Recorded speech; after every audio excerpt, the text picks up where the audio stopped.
affordable housing, homelessness, even the real estate market are some of the biggest topics of conversation in the current economic environment.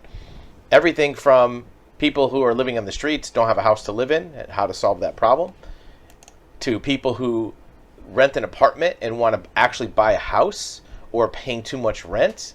That's a huge problem. There are even people who are homeowners that want to move but can't move because they can't sell their house or buy another house. What's going on with all this?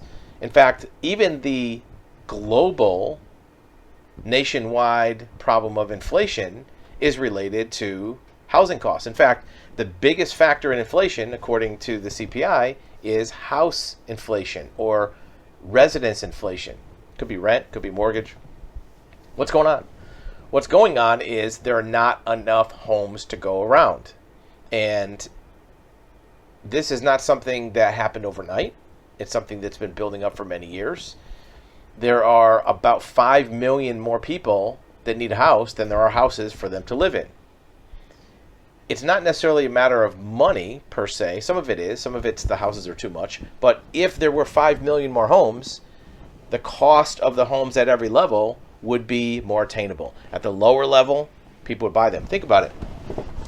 As of a couple years ago, you could find plenty of houses for $200,000. And at 3 to 4 to 5% interest, you'd be paying about $1,000 a month for your house, maybe $1,200. That's very affordable for a large number of people. In fact, there's almost nobody that is paying for their residence. They're not living in a tent or living in a homeless shelter. Anybody paying for a resident is paying more than that. So if you're paying for an apartment or for a duplex or a roommate, you're probably going to be paying $1,000 a month. Up until 2018 or 19, you could actually find a house that you could have a mortgage for the same price. Now, there's other requirements. You have to have a down payment, probably have good credit, but leaving that aside for now.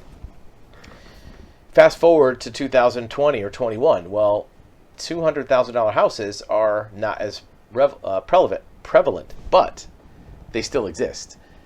You can check out our website, Homes Cheap, and we feature $200,000 houses all over the country, all parts of the United States, coastal cities, inland cities, near big towns, rural. $200,000 houses are definitely doable. But even if you find one, the game has changed because now your interest rate is 6 or 7%, taxes are higher, property insurance is higher, so now you might be spending $2,000 or $3,000, $2,500 a month. It's a whole different world. Not everybody is in the mood to pay $2,500 for a mortgage because with a mortgage now you have other responsibilities. You have to repair the house, maintain the house. You can't just call the landlord when the sink breaks, right? You have to do this yourself. So going from $1,000 or $1,100 to $2,500 is a big deal. Why did that happen? Well, the reason it happened is because there were three factors like a perfect storm. One is the low interest rates, 2 or 3%. Everybody wanted to get a house. Number two is the pandemic made people more nesting in their intentions. They didn't want to be bouncing all over the place, moving around, and they wanted to move from apartments.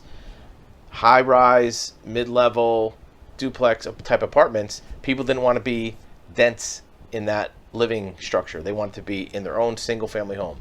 So the market exploded. Well, now there were bidding wars. Remember, 2020, 21, there were bidding wars on property. Home values shot up. The median home price went from $240 or to something like that to now $420, $430. Not quite double, but pretty close. So for the average person now, instead of buying a decent house for $250 or $260 at 3% interest and having a couple grand for a mortgage, now you're spending $450 or $500 at 6%. Now you're spending $4 grand for your mortgage, tax, and insurance. Whole different ball game, right? There's no solution that's happening. Here's a perfect example. In Los Angeles, they know they need to build houses, but the city council is not allowing construction to happen. This is the problem.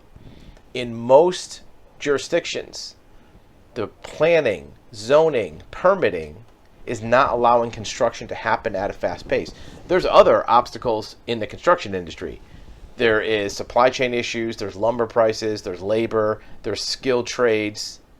Leaving all that aside, the private sector construction industry could solve those problems if they had an open playing field to build houses. The problem is, if you're a contractor, if you're a builder, if you're a developer, you can't get homes through the approval process, right? And these are cities that say that they want to build more housing. They want to build more workforce affordable housing, but they're not allowing these projects to go through. Why is that? Well, some is bureaucracy. Some is the old NIMBY problem, not in my backyard. People don't want to have density. They say they do, but when it's right next door, they don't want to have density. And quite frankly, government employees, elected officials are scared. They're scared that if they approve, a 20-unit apartment complex right next door to single-family homes, then they're going to get voted out of office by the people who live there. Whether that's true or not, it's unknown, but that's what they're scared of. And then there's the financial aspect of it. Does the project pencil out on numbers? Because just to break ground on some of these projects, you have permit fees, impact fees, approvals. You have to wait 2 or 3 years to get the permits done, which means you have carrying costs. That by itself can sometimes make the numbers not work. Not for the builder developer, just for the end user, right? The builder developer, they build. They just get paid for their labor, their construction efforts, and the materials. But whoever is the end user that's hiring the builder or contractor, they may not be able to make that project work because of the built-in cost or even the uncertainty it's going to happen right here, Los Angeles. If they are sitting on plans, if they're preventing building from happening, if you're an investor or somebody who wants to build this project and you're not sure if they're going to let it go through, why put millions of dollars into buying land, getting architecture, hiring a contractor, only to find out all your money's wasted because the government agency that is behind this, Development Authority, blocks it. This is one of the most frustrating things as a builder because the market is demanding, begging for more housing. And as a contractor or a builder, you can't do it. And the public is begging for it, but the agencies or the bureaucracy is standing in between that success happening. And it would solve a lot of problems, even for the government, because they want to get these people off the streets and have affordable workforce housing. Drop some comments below. Let us know what you think from your point of view.